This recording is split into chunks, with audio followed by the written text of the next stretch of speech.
Saudações, é uma satisfação, mais um sábado, ter você aqui participando desse programa, participando do seu programa. O tema de hoje, planejamento empresarial e familiar e blindagem patrimonial. Já está aqui no estúdio meu amigo Charles Dias.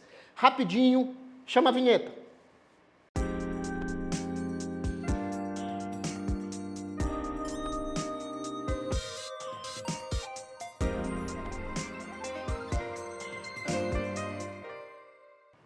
Saudações! É uma satisfação ter você em mais um programa. É uma satisfação sempre aos sábados a gente bater aquele papo gostoso, aquele diálogo interessante. O programa de hoje, sensacional. Você vai aprender coisas interessantíssimas que irão, de fato, organizar a sua vida e organizar o futuro da sua família.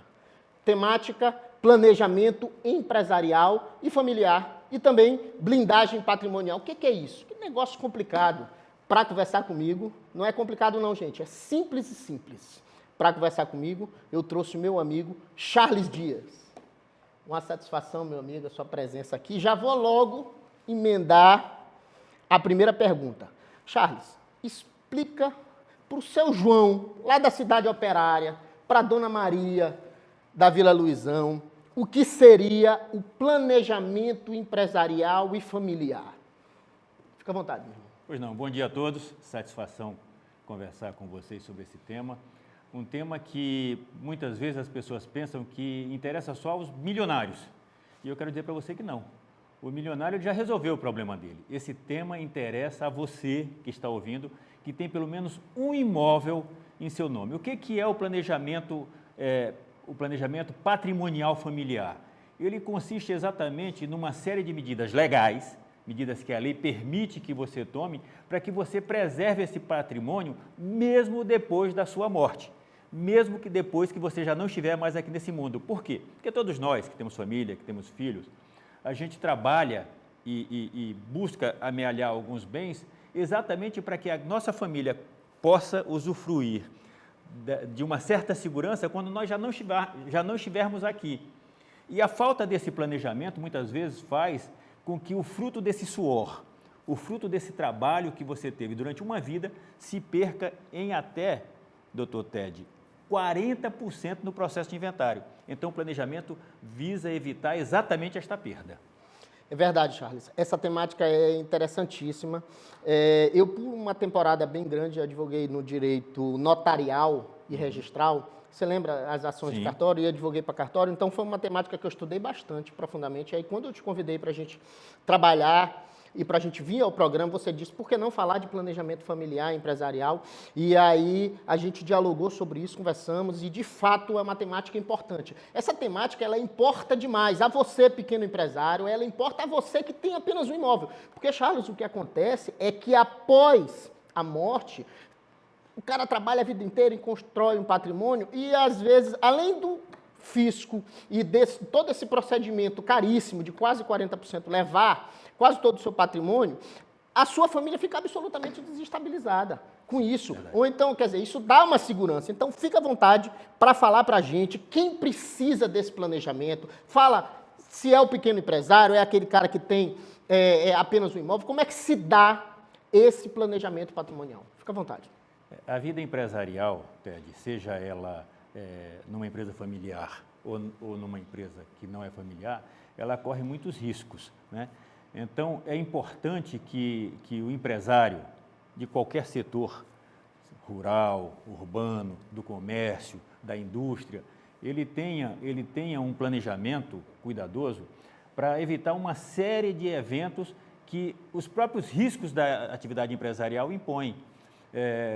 Por exemplo, um empresário que possa ter no futuro um insucesso judicial, uma demanda judicial onde ele venha a ser sucumbente, pode acabar com os bens que ele amealhou durante uma vida.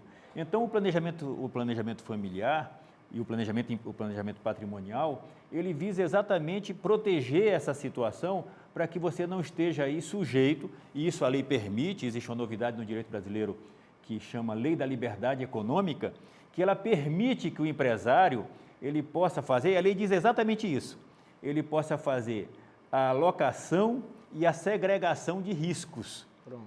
O que significa alocar e segregar risco? Significa dizer que você vai colocar o risco do seu trabalho onde você quiser. E você pode colocar esse risco fora do seu patrimônio. Então, o planejamento ele visa exatamente isso, além de propiciar, em muitos casos, ou melhor, na grande maioria dos casos, um ganho tributário excepcional. Excelente. Então, atende a qualquer pessoa que tenha uma empresa, seja ela grande ou pequena, ou a qualquer cidadão que tenha pelo menos um imóvel. Eu costumo dizer que quem não tem vida eterna não pode ter patrimônio em seu nome. Não pode ter patrimônio em nome próprio. Porque a primeira coisa que acontece quando esse cidadão falece é que o filho dele, o sucessor dele, muda de classe social. Se ele tinha um apartamento na península, ele é obrigado a vender o apartamento para pagar logo as custas judiciais, pagar honorários advocatícios, e aí ele já cai de classe social, ele já deixa de morar na península para ir morar num lugar menos elegante, menos glamuroso, exatamente por conta desses custos que a gente se referiu no momento anterior.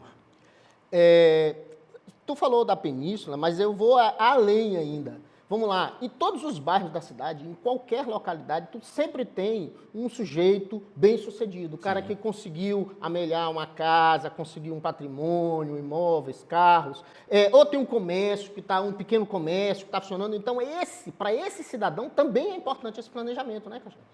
Eu citei a península por uma questão de exemplo, né? É claro que qualquer patrimônio, é o que eu falei, você cidadão da classe alta, da classe média, eu não me refiro muito ao cidadão da classe alta, aos ricos, porque todos eles já fizeram isso. Por exemplo, Roberto Marinho, você acha que Roberto Marinho fez inventário? Sim. Não. Roberto Marinho deixou um patrimônio de 30 bilhões de reais. Se ele fosse fazer inventário, ele teria um custo, mais ou menos, a gente teve cuidado de calcular isso aí, de perto de 2 bilhões a 3 bilhões de reais, que isso seria levado pelo Estado. Você acha que ele fez inventário? Quando ele morreu, ele não tinha nada no nome dele. Emílio Odebrecht deixou um patrimônio de 15 bilhões de reais. Teve inventário na família? Não. No dia seguinte do falecimento dele, a empresa continuou funcionando, as atividades da empresa continuaram funcionando, como se ele não tivesse morrido. E é exatamente isso que se busca evitar, porque além de todos esses custos, Ted, e é para todos, né? Para todos. Mas eu falei assim, não interessa mais para os milionários, porque claro, os milionários todos já fizeram. Todos os milionários já fizeram. Né? Mas além desses custos, você tem um procedimento que não demora menos que 3, 4 anos. Tem processo de inventário que demora 35 anos, ou seja... Uma briga judicial interminável, além disso. Ainda tem esse problema. Quando você termina o processo, a família está destruída. Primeiro, todo mundo se odeia, porque né, é um problema, tu evita um problema muito maior, que às vezes é mais do que o patrimonial. O teu ganho com relação a isso, Charles, eu percebo que ele é bem mais do que patrimonial. Ele é da própria essência da família, o que tu construiu a vida toda, ter teus filhos unidos, todo mundo unido, aquela tua família reunida, se gostando, de repente vira todo mundo inimigo. Conversar com quem entende, Ted, é uma tranquilidade, porque é muito tranquilo para o entrevistado, para responder essas perguntas. Quem é o grande elo de ligação da família?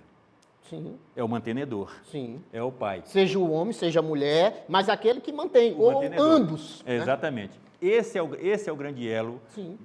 É na casa dele que a família se reúne. É verdade. É em torno dele que se fazem, ou dela, que se fazem as festas.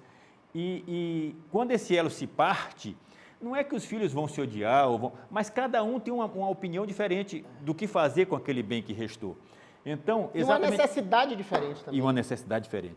Então, exatamente para evitar esse dissenso, é que o mantenedor ou a mantenedora, em vida, ele estabelece o que vai fazer através desse sistema de planejamento, onde, inclusive, quem vai ficar com o quê, quem vai gerir, sim, quem vai comandar, quem vai fazer o quê, isso é inclusive previsto no acordo de sócios, que é uma situação prevista no nosso ordenamento jurídico. E esse acordo de sócios, é importante que se diga, tem a digital de todo mundo. Assinou o criador da empresa, mas assinaram os sócios. Todos concordaram, com aquilo. anuíram, que a gente fala. Anuíram, exatamente. Todos anuíram. É que você pediu para eu falar para o seu João. Está certíssimo, o seu João entendeu, concordaram, o Charles está certo. É verdade. Então, É porque aqui a gente tem uma sistemática de falar muito simples. Eu disse para o Charles, Charles, ó, a gente gosta de falar para todos, entendeu? O seu João, a dona Maria da Cidade Operária, tem que entender o que a gente está querendo dizer. Então, esse acordo de sócio, todo mundo concordou. Não dá para dizer lá na frente que não concordou.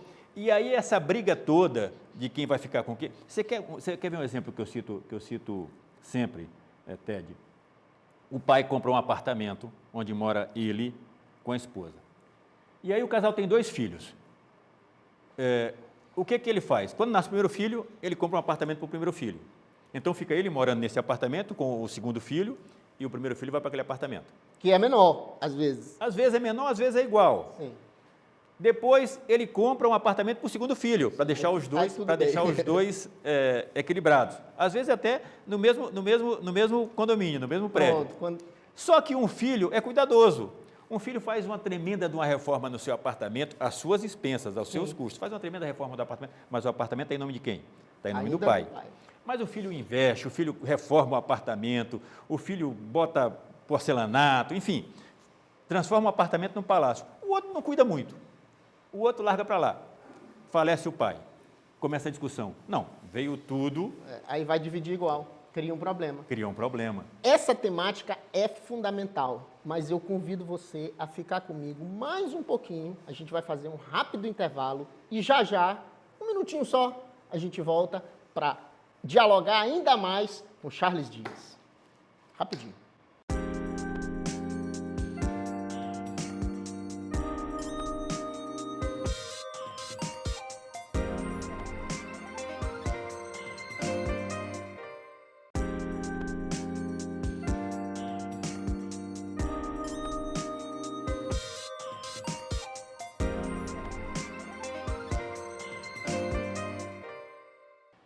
Saudações. Estamos de volta aqui para falar rapidinho, não vou nem comer tempo dialogando demais. Charles Dias, meu amigo, já lhe vou fazer logo mais uma pergunta.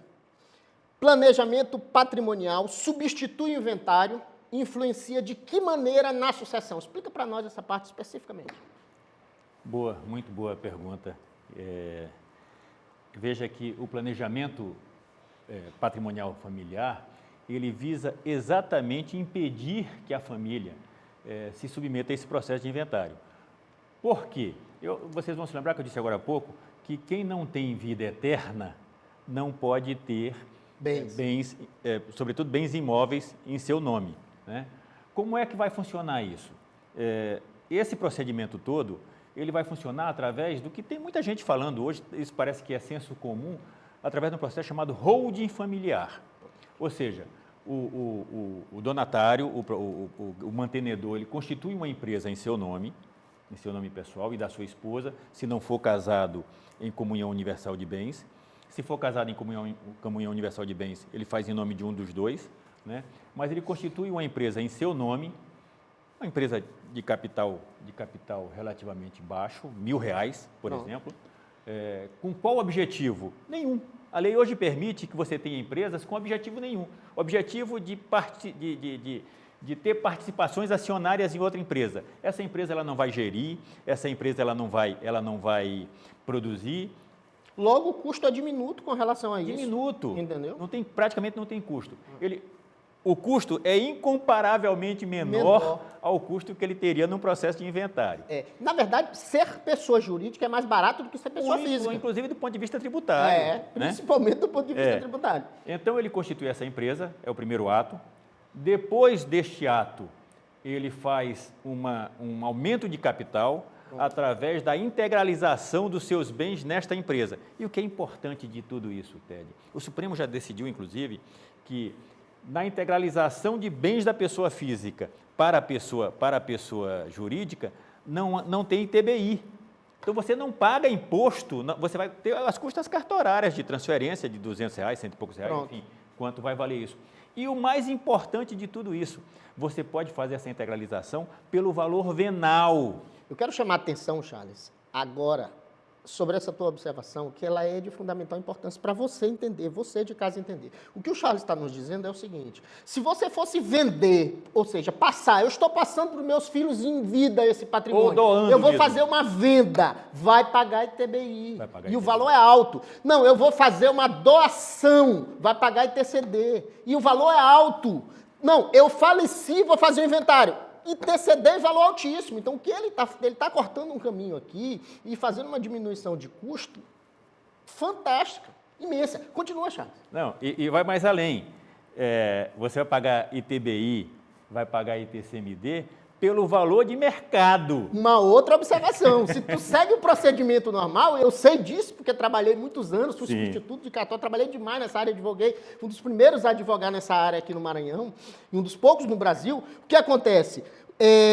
Os valores analisados, eu me lembro que teve um problema aqui mesmo no Estado, porque havia só um avaliador aqui no Estado, e assim, o sujeito, existia avaliação, no caso se fosse TBI da Prefeitura, que era o valor que já está lá no IPTU. Sim. Mas quando era Estado, que era no caso de doação, o sujeito ia lá e ele olhava assim para tua cara, Charles, olhava para tua casa e dizia, não, vale 3 vezes mais. Então tu tinha que pagar tudo a mais. Quer dizer, então resolveu os problemas. Fica à vontade, Charles. Ted, você vai me permitir lembrar um fato? Nós estamos vivendo no Brasil e no mundo um momento de grande explosão econômica, né? E, sobretudo, especulação imobiliária. Sim, demais. Tem imóvel, eu tenho clientes com imóvel que ele comprou por R$18 mil, quando ninguém acreditava, ele foi lá e comprou o imóvel por R$18 mil, fez a regularização, fez tudo. Hoje o imóvel vale 18 milhões. Olha a diferença do ganho de capital. Se ele for, quanto é que ele vai pagar? De imposto de renda, Imagina. de ITBI, de ITCMD e de todos esses custos, se ele for para o procedimento comum. E o que é importante de tudo isso? Neste modelo que a gente propõe, é um modelo que a própria lei, a própria União, ela prevê. Por quê? Porque ela entende que é mais importante você ter a pessoa jurídica, porque a pessoa jurídica ela gera emprego, ela gera renda, do que você ter bens em pessoas físicas. Então, é um incentivo que a União deu, e a lei garante isso, eu te falei, o artigo 49, por exemplo, o inciso 1º da lei de Liberdade econômica. liberdade econômica, ele permite que o empresário, inclusive, faça a segregação dos riscos que possam ocorrer sobre esse patrimônio. Ou seja, se lá na frente ele tiver um viés judicial, na justiça, um insucesso, esses bens que estão aqui protegidos nesse sistema que a gente propõe, eles não serão atingidos. Seria isso, Charles, a blindagem patrimonial? Exatamente, esse Então, é o ponto. Esse é o fala ponto. para nós o que seria a Esse blindagem é o patrimonial. ponto que o modelo permite. Por quê? Para concluir a nossa holding familiar, ele fez essa integralização de todos os bens pelo valor venal, Um valor muito menor do que Sem qualquer pagar- outra relação. sem pagar um tostão de imposto. Pronto, baratíssimo. Eu vou repetir, pagando zero de imposto, Isso. zero de imposto, ele fez essa blindagem e depois, mais na frente, um mês depois, 15 dias, 20 dias, ele faz uma alteração contratual novamente, doando essas cotas da empresa para o seu sucessor. Que é a integralização nesse caso. Ele fez a integralização, Perfeito. aumentou o capital da empresa e permaneceu detentor das cotas da empresa, ou seja, ele é o proprietário da empresa. Aí o que ele vai fazer? Como a intenção é evitar o inventário e permitir que a família não passe por todo aquele sofrimento que eu, inclusive, estou sofrendo, foi isso que me despertou Pronto. o interesse por esse tema, para que ele não passe por todo esse sofrimento, ele faz uma doação das cotas. Ele não está doando dinheiro, ele não está doando terreno, ele não está doando nada. Ele está doando para o filho, na alteração do contrato social, as cotas da empresa que ele constituiu. Pronto. O Charles quer dizer filho, ele está falando para todos os Para o sucessores. sucessor, Para para o todos os sucessor, sucessores, para os exatamente. filhos, para a esposa, para aquele que ele quer deixar algum patrimônio. Então, Exato. ele fica à vontade, ele vai gerir da melhor forma. Agora, nunca esqueça, procure um profissional capacitado que, de fato, conheça a temática. Porque não adianta também, Charles, tu de repente chegar, doutor, e aí o sujeito não tem ideia do que é aquilo e vai inventar moda. Então, procure, isso é muito legal, é muito sério, assim, é importante, porque senão tu vai dobrar o teu custo. Também se tu... Eu tomei o cuidado aqui, Ted, enquanto a gente conversava, de anotar aqui Eu cheguei a anotar aqui, 1, 2, 3, 4, 5, 6, 7, 8. Eu anotei aqui 11 cláusulas. Tu não pode esquecer, assim, eu anotei aqui de cabeça, lembrando aqui agora na nossa conversa. Ainda há pouco estava anotando aqui, eu estava aqui. 11 cláusulas de proteção que tem o patrimônio, que tem o filho e que tem o donatário, é que isso precisa ser colocado para que você também não tenha lá na frente uma situação infausta. Exatamente. Então, não é... O que é isso? É para preservar também aquele gestor, aquele pai, aquela mãe, para dizer assim, também vão vender tudo, vai acabar com tudo, vai ficar sem nada. Não é isso. Há segurança a todos. Inclusive o donatário. Pronto. Então, veja só, você estava falando de blindagem. Depois de feito isso, depois que ele fez a transferência das cotas para o filho, vamos supor que na atividade empresarial dele, na atividade, enfim, que ele exerce, ele tenha uma causa trabalhista onde ele tenha que arcar com altos valores de indenização. Esses bens que ele colocou na empresa, eles estão protegidos. Pronto. Por quê? Porque a empresa já não é mais dele, a empresa é do filho. Então não há desconstituição de personalidade jurídica que alcance aquela empresa lá. Os bens estão protegidos. Isso é má-fé? Não. Isso é uma forma que a lei permite de você resguardar o fruto do seu trabalho, né? E se o filho tiver um viés na justiça ou um viés qualquer por dívida ou por uma execução, também esses bens estão protegidos. Por quê? Porque a lei permite que na hora que você constitui essa empresa, você coloque para aqueles bens a cláusula de incomunicabilidade e de impenhorabilidade. Então, esses bens também não vão ser alcançados. Claro que se você fizer isso com o objetivo de burlar, uma má-fé, a própria lei prevê isso, o camarada já está sendo executado, o camarada já está prevendo... Já está prevendo uma fraude, um problema que tu vai... Aí ele cria essa situação, claro que ele vai ter problema. Mas se você faz isso... De boa fé. Como agora, faça agora. E de forma preventiva, é como aquele camarada que toma um remédio para não adoecer. Claro. Né? Então, essa é a situação. Pronto, interessantíssimo. Charles, fala para nós quais seriam as vantagens tributárias específicas nessa modalidade. Para começar, Ted, você sabe que na pessoa jurídica os custos são bem menores, né? Os impostos são bem menores do que na pessoa física. Enquanto na pessoa física você vai até 27,5%, na pessoa jurídica, dependendo do tamanho da pessoa jurídica, você vai a 6%. Sim. Então, você já tem aí uma vantagem de 21% sobre o valor do bem. Na venda do imóvel, também, se você pretender vender, se você vende por dentro da pessoa jurídica, você também tem vantagens, que aí, caso a caso, você tem que analisar, mas na grande maioria dos casos, a vantagem está se você faz por dentro da pessoa jurídica. Com relação a outras situações mais complexas, eu não sei quanto tempo a gente tem, mas eu queria te trazer o exemplo de um cliente nosso que nos procurou para fazer um planejamento familiar, um cliente no Rio Grande do Sul, que a gente está fazendo com um colega de lá. Ele tinha uma rede de supermercados e aí ele queria fazer o planejamento patrimonial familiar, e o que era interessante é que quando a gente pediu que ele trouxesse a relação dos bens, ele tinha um imóvel de propriedade da família, que era a maior loja do supermercado dele, onde estava colocado o supermercado. Esse imóvel era de propriedade da família e o supermercado era uma empresa. E aí ele começou no Simples, era uma pequena barraca, um pequeno comércio, foi crescendo, saiu do Simples, já passou para lucro real e pagava um imposto altíssimo. E quando a gente começou a conversar, vou citar esse exemplo só. Eu falei, e esse prédio que está a tua loja é próprio? Ele disse, é próprio. Eu disse, da empresa? Ele disse, não, meu. Eu disse, não gera despesa? Não gera despesa? Ele disse, não gera despesa. Ou seja, o supermercado está no prédio da família, o supermercado da empresa, no prédio do pai, sem gerar nenhuma despesa. Eu falei, ora, mas aqui você está tendo uma receita que não é real. Tem custo esse prédio não é da empresa, esse prédio é seu. Então, a empresa tem que pagar imposto, tem que pagar aluguel para esse prédio. E era um prédio que o aluguel valia R$80 mil, R$90 mil. Então, a partir daí, você já tira da receita da empresa, e, consequentemente, você até cai de classe de contribuição, você já tira da receita da empresa mais de R$1 milhão de reais por ano, o que reduz a taxa de contribuição dele. E aí ele vai pagar aqui 27,5% de imposto sobre esse aluguel? Não. Esse imóvel, ele colocou dentro da holding, ele vai pagar sobre o valor vai pagar imposto ali no valor que é permitido à pessoa jurídica, que é muito mais baixo, e quando esse dinheiro vem para ele, já vem sem tributação nenhuma. Excelente.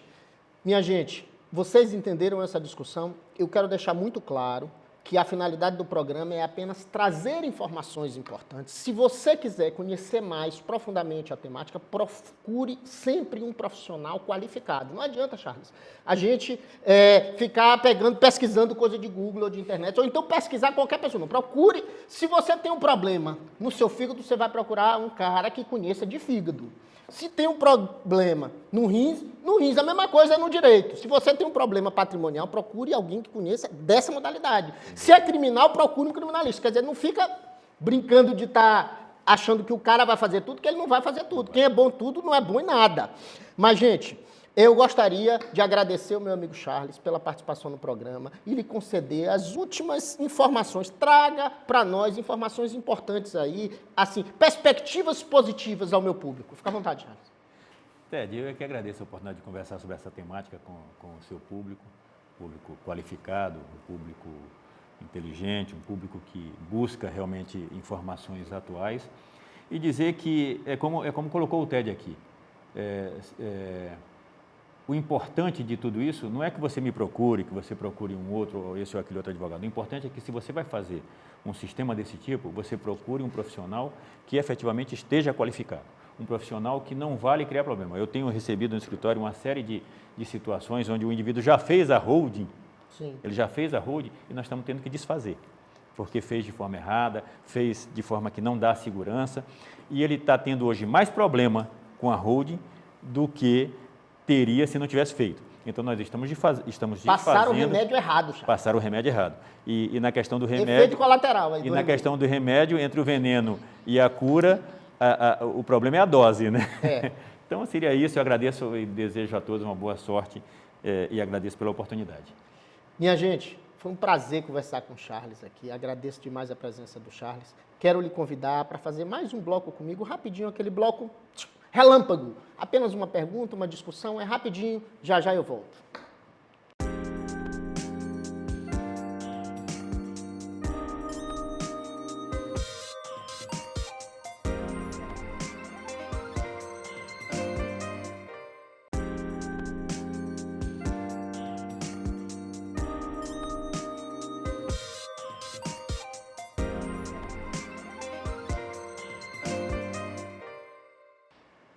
Saudações! Estamos de volta rapidinho para aquele momento íntimo, aquele momento nosso. Manda a pergunta na tela. Só posso fazer inventário na justiça? Essa pergunta tem tudo a ver com o programa. Passamos um tempão discutindo essa temática, discutindo a questão do planejamento patrimonial. E com relação ao inventário, se você precisar fazer inventário, não fez o planejamento patrimonial, tem que fazer inventário, você pode fazer na justiça e você pode fazer também em cartório. Procure um profissional qualificado para fazer. Se tiver filho menor ou inimputável, você não poderá fazer. Mas procure alguém que vai lhe instruir, alguém que conheça de fato da temática, lhe instruir da melhor forma possível. Beleza? Respondida a pergunta. E eu gostaria de convidar você sempre, nos procure no Instagram, Programa Saudações, e no YouTube, Programa Saudações com Ted Anderson. E por hoje, dou por encerrado e justo. E obrigado pela participação. Fiquem com Deus e saudações.